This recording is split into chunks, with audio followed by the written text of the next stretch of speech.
Pernahkah kamu merasa bahwa satu keputusan kecil dalam hidupmu ternyata membawa perubahan yang jauh lebih besar daripada yang kamu duga? Kamu membeli sesuatu yang baru, mungkin sebuah jam tangan, sebuah ponsel, atau hanya meja kecil untuk ruang kerja di pojok kamar. Awalnya kamu hanya ingin satu hal, namun bertambah terus. Tapi tiba-tiba semuanya terasa kurang cocok. Kursi jadi kelihatan terlalu tua, wallpaper terasa muram, dan kamu mulai mencari lagi, dan lagi. Tanpa sadar, kamu tidak sedang memperbaharui barang. Kamu sedang mengubah citra, mengubah cara kamu memandang duniamu sendiri dan semuanya. Berawal dari satu titik kecil. Efek ini efek yang telah mengubah cara kita hidup, bekerja, dan berpikir. Dikenal dengan nama Diderot Effect.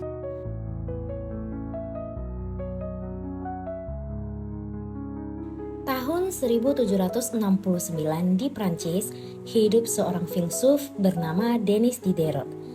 Ia bukan orang kaya, bukan bangsawan, tapi ia memiliki pemikiran yang tajam.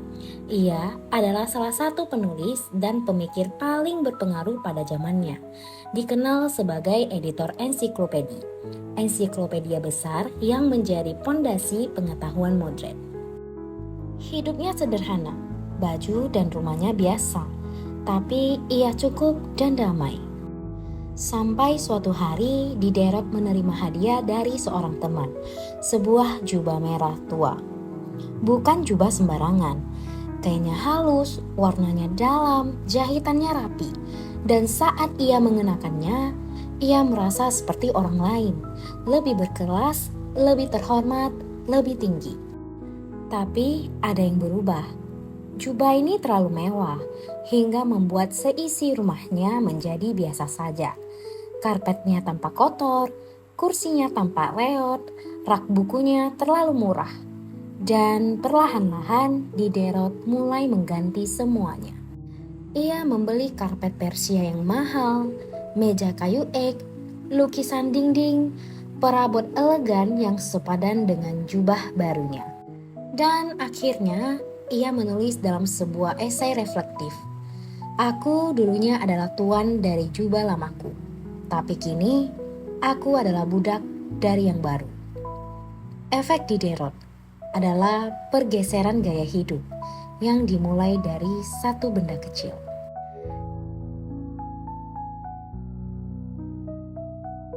Diderot Effect adalah fenomena psikologis di mana satu barang baru mengacaukan seluruh ekosistem gaya hidup yang kita miliki. Kita merasa bahwa barang itu tidak cukup berdiri sendiri. Ia harus sesuai, harus cocok, harus selaras. Dan agar ia cocok, kita mulai mengubah yang lain. Domino pertama jatuh, dan seluruh barisan ikut tumbang. Yang tadinya hanya satu, menjadi 2, lalu 3, lalu 10.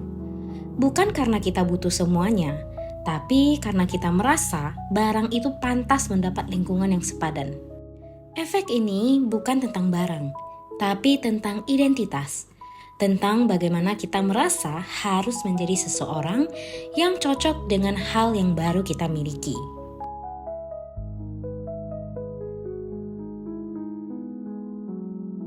Hari ini Diderot Effect tidak hanya hidup, ia berkembang biak. Ia ada di mana-mana. Kamu membeli smartphone baru dan merasa casing lamamu jelek, lalu kamu membeli AirPods agar lengkap.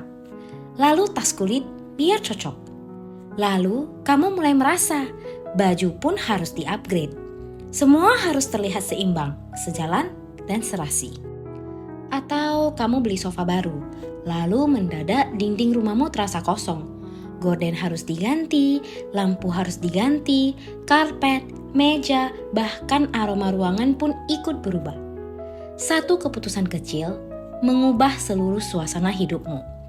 Dan yang paling ironis, semua itu tidak membuatmu lebih bahagia, hanya lebih sibuk, lebih terikat, lebih haus akan barang baru lainnya.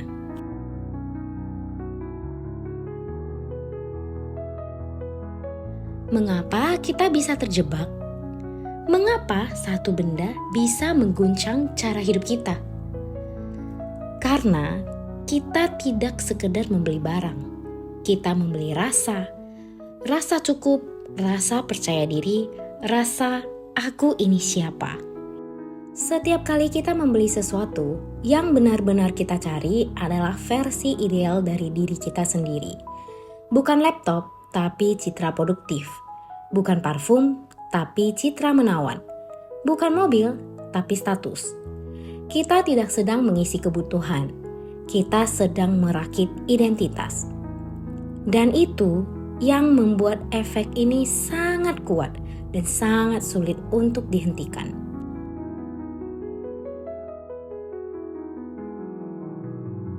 Lalu, bagaimana cara kita melawan efek ini? Jawabannya bukan anti konsumsi, bukan hidup dalam kemiskinan buatan, tapi hidup dengan kesadaran. Kesadaran bahwa satu pembelian tidak perlu menyeret 10 barang lainnya. Tanyakan ini sebelum membeli, apakah aku butuh? Atau aku hanya ingin terlihat selaras?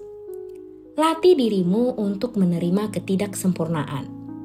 Rumah tidak harus instagramable. Meja kerja tidak harus minimalis. Hidup tidak harus estetis untuk jadi indah.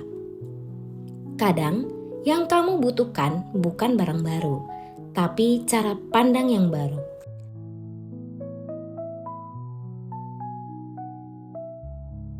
Efek Diderot bukan hanya tentang jubah tua, bukan tentang barang, tapi tentang bagaimana satu keputusan kecil bisa mengguncang keseimbangan hidup kita. Hari ini kita hidup di tengah banjir pilihan, iklan di mana-mana, diskon setiap minggu, algoritma yang tahu kelemahan kita lebih baik daripada kita sendiri. Tapi di antara semua itu, kamu punya satu kekuatan, kesadaran. Kesadaran untuk berhenti, untuk bertanya, untuk memilah antara keinginan dan kebutuhan. Dan mungkin momen ini, video ini adalah pengingat kecil yang kamu butuhkan hari ini. Sekarang aku ingin tahu, apa barang terakhir yang kamu beli yang ternyata malah membuatmu membeli barang lain lagi? Atau pernahkah kamu menyadari bahwa kamu sedang terjebak dalam pola ini? Tulis di kolom komentar, cerita kamu bisa jadi inspirasi untuk orang lain yang menontonnya. Karena mungkin melalui satu komentar kecil dari kamu, orang lain bisa selamat dari satu keputusan besar.